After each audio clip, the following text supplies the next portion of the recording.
اسرائیل، امریکہ اور برطانیہ کی یمن کے حوثیوں کے ساتھ جاری جنگ شدت اختیار کر چکی ہے اور یمن کے حوثیوں نے اپنے جدید اسلحہ، میزائل اور ڈرونز کی مدد سے اسرائیل، امریکہ اور برطانیہ کو مشکل میں ڈال رکھا ہے۔ سوال یہ پیدا ہوتا ہے کہ حوثی بحیرہ احمر میں بحری جہازوں پر حملوں کے لیے کون سے جدید ہتھیار استعمال کر رہے ہیں اور ان کے پاس یہ جدید ہتھیار کہاں سے آئے ہیں۔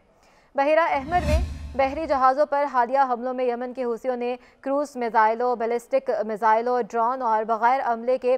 بحری جہاز USV کا استعمال کیا ہے۔ اپنے ابتدائی حملوں میں حوثیوں نے چھوٹی کشتیوں یا ہیلی کاپٹروں کا استعمال کرتے ہوئے بحری جہازوں پر بھی سوار ہونے اور ان پر قبضہ کرنے کی کوشش کی۔ یہ خیال ظاہر کیا جاتا ہے کہ حوثیوں نے جن UAVs یا کامیکاز ڈرونز کو ان علاقوں میں تعینات کیا وہ کثیف ڈرونز ہیں جو طویل فاصلے تک مار کرنے کی صلاحیت بھی رکھتے ہیں اور ان کی مخصوص وی شکل کی دم ہے۔ ابتدائی طور پر حوثیوں نے سعودی عرب کے ساتھ اپنے درینہ تنازع اور استعمال کرنے کے لیے انہیں حاصل کیا تھا۔ واشنگٹن انسٹی ٹیوٹ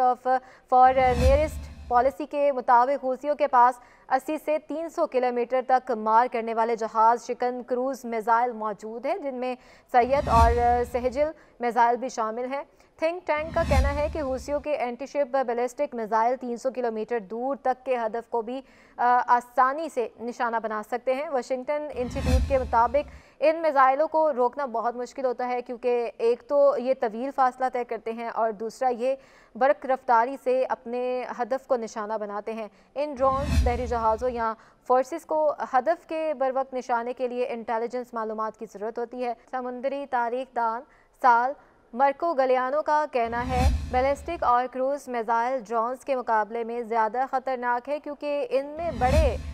وار ہیڈز اور زیادہ تیزی سے حرکت کرنے کی قوت ہوتی ہے۔ مرکو گلیانو کا کہنا ہے کہ یک طرفہ ڈرونز کی تعداد جو ہے زیادہ ہے کیونکہ وہ سستے اور ایک ساتھ رکھنے میں آسان ہے، لیکن ان کی ایک بڑی خامی ہوتی ہے کہ وہ سست رفتار ہوتے ہیں۔ لیکن مرکو گلیانو کا ماننا ہے کہ یہ USV ہیں اور جو غیر معمولی طور پر پریشان کن ہیں کیونکہ وہ پانی کی سطح پر بحری جہازوں سے ٹکرا جاتے ہیں، یعنی جہازوں سے ٹکرانے کے بعد یہ پانی میں جانے سے ڈوب جاتے ہیں۔ امریکی بحریہ کے مطابق شورش کے اس موجودہ ماحول میں حوثیوں نے پہلی بار 4 جنوری کو دھماکہ خیز مواد سے بھرے بغیر پائلٹ کے بحری جہاز کا استعمال کیا اور اس نے بین الاقوامی بحری گزرگاہوں کو نشانہ بنایا۔ امریکی بحریہ کے commander vice admiral Brett Cooper نے اس حملے کو ایک نئی صلاحیت کے استعمال کے طور پر بیان کرتے ہوئے کہا کہ خوش قسمتی سے کوئی جانی نقصان نہیں ہوا اور نہ ہی کسی بحری جہاز کو نشانہ بنایا گیا، لیکن USV پر یک طرفہ حملہ تشویش کا باعث ہے۔ تاہم سعودی حکومت کے مطابق حوثیوں نے جنوری 2017 میں سعودی فریگیٹ المدینہ پر حملے میں اور پھر مارچ 2020 میں یمن میں عدن جانے والے ایک تیل بردار بحری جہاز پر حملے کی ناکام کوشش میں USV کا استعمال کیا تھا۔ لندن میں قائم think tank Royal United services انسٹی ٹیوٹ کی 10 جنوری کو شائع ہونے والی ایک رپورٹ میں بھی حوثیوں کے پاس موجود کچھ جدید ترین ہتھیاروں کی تفصیلات دی گئی ہیں۔ رپورٹ میں بتایا گیا ہے کہ ان کے پاس ہتھیاروں میں 400 کلومیٹر فاصلے تک مار کرنے والے جہاز شکن بیلسٹک میزائل آصف شامل ہیں جو 500 کلو گرام وار ہیڈ لے جا سکتے ہیں اور اپنے اہداف کا پتہ لگانے کے لیے الیکٹرو آپٹیکل سیکر کا استعمال کرتے ہیں۔ رپورٹ کے مطابق یمن کے حوثیوں کے پاس المندب 2 بھی ہے جو کہ 2006 میں حزب اللہ کی طرف سے اسرائیلی جہاز حنیت پر فائر کیے گئے میزائل سے ملتا جلتا ہے۔ ایک اینٹی شپ کروز میزائل ہے۔ رائل یونائٹڈ سروسز انسٹی ٹیوٹ کی رپورٹ میں کہا گیا ہے کہ حوثیوں کو سمندری نقل و حرکت کے بارے میں اطلاعات سمندری نگرانی کرنے والے ایرانی جہاز MV بحشات سے موصول ہوتی ہیں جو بحیرہ احمر میں آبنائے باب المندب کے قریب آپریٹ کرتا ہے۔ اب سوال یہ پیدا ہوتا ہے کہ حوثیوں کو آخر کس کی حمایت حاصل ہے؟ خیال کیا جاتا ہے کہ حوثیوں کو ایران کی حمایت حاصل ہے اور انہوں نے خود کو مزاحمت کی علامت قرار دیا ہے، جس میں لبنان میں حزب اللہ، شام میں بشار الاسد حکومت اور غزہ میں حماس اور اسرائیل اور امریکہ کے خلاف ایران کے حمایت یافتہ دیگر گروہ بھی شامل ہیں۔ फरवरी 2023 में बरतानवी हुकूमत ने कहा था कि इसने अक़वाम मुत्तहिदा के सामने ऐसे शवाहिद पेश किए हैं जो ईरानी रियासत और हूसियों की जानिब से सऊदी अरब और मुत्तहिदा अरब अमारात पर हमले के लिए इस्तेमाल किए जाने वाले मिसाइल सिस्टम की स्मगलिंग के दरमियान बराह रास्त ताल्लुक़ की निशानदेही करते हैं। बरतानवी हुकूमत ने इल्ज़ाम आयद किया था कि रॉयल नेवी के जहाज़ HMS मॉन्ट्रोज़ ने 2022 के अवाइल में 2 मौक़े पर ईरान के जनूब में बैनुल-अक़वामी पानियों में स्मगलरों की जानिब से चलाई जाने वाली स्पीड बोट से ईरानी हथियार जब्त किए थे। रिपोर्ट में कहा गया है कि इस हमले में ज़मीन से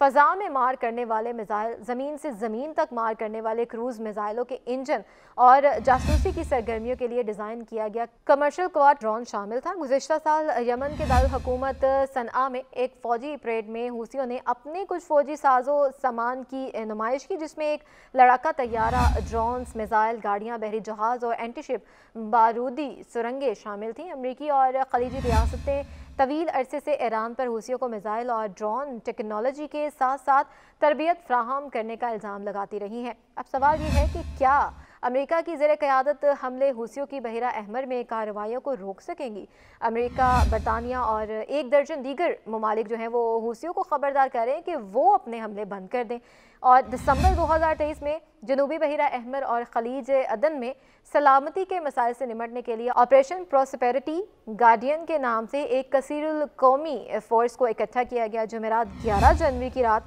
इस इत्तेहाद ने यमन पर जवाबी हमला किया। अमेरिकी फ़ज़ाइया का कहना है कि अमेरिकी अफवाज ने बरतानिया, ऑस्ट्रेलिया, बहरीन, कनाडा और हॉलैंड के ताउन से यमन में हूसी जंगजुओं के ज़रिए इस्तेमाल 16 मकामात पर 60 से ज़ायद अहदाफ को निशाना बनाया।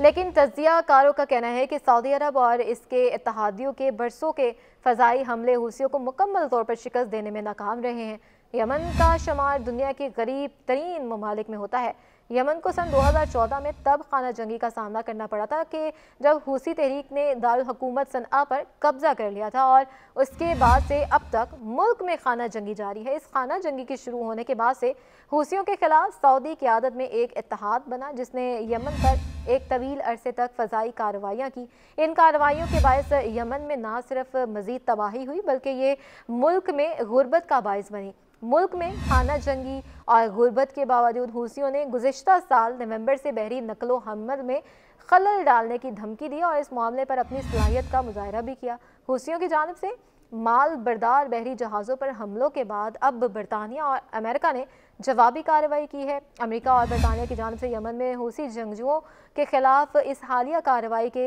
आलमी मईशत पर भी संगीन असरात मुरतब हो सकते हैं। यमन के हूसियों के पास समुद्री नकलो हरकत में खलल डालने की ज़्यादातर ताकत या मदद इस इलाके के जोग्राफियाई महल्ले वकू से आती है, जिस पर इनका कंट्रोल है। हूसियों ने 2014 में इक़्तिदार पर कब्जा करने के बाद से दारुल हुकूमत सनआ, मुल्क के शमाल और बहिरा अहमर के साहली इलाकों समेत यमन के बड़े हिस्सों पर काबिज हैं। इससे इन्हें आबनाए बाबुल मदब पर इख्तियार हासिल हो गया है, जिससे यूरोप को एशिया से जोड़ने वाला सबसे छोटा बहरी रास्ता इनके हथियारों की हदूद में आता है। यानी वो इस रास्ते से गुजरने वाले किसी भी माल बरदार बहरी जहाज़ को निशाना बना सकते हैं। अमेरिकी फ़ौज की सेंट्रल कमांड के मुताबिक यमन के हूसियों ने 19 नवंबर 2023 से अब तक जनूबी बहिरा अहमर और खलीज अदन से गुजरने वाले माल बरदार बहरी जहाज़ों पर कम अज़ कम 26 मुख्तलिफ हमले किए हैं। हूसियों का दावा है कि ये हमले गज़ा में जारी इसराइली कार्रवाइयों के जवाब में किए गए हैं, और इनका कहना है कि इन हमलों में इसराइल से राब्ता रखने और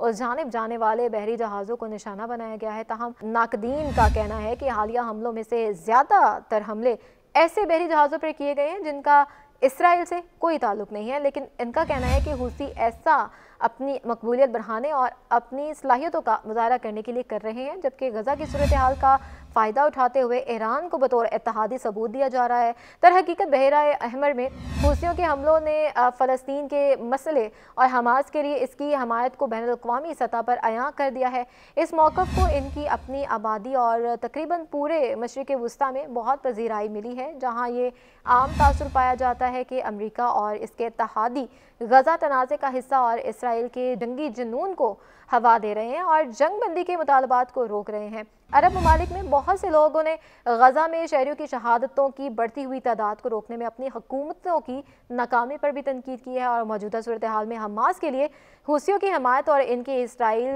کی کھلی مخالفت عرب آبادی میں مقبول ہو رہی ہے۔ یاد رہے، غزہ میں اسرائیلی جارحیت کے دوران اب تک شہادتوں کی تعداد 23,000 سے تجاوز کر چکی ہے۔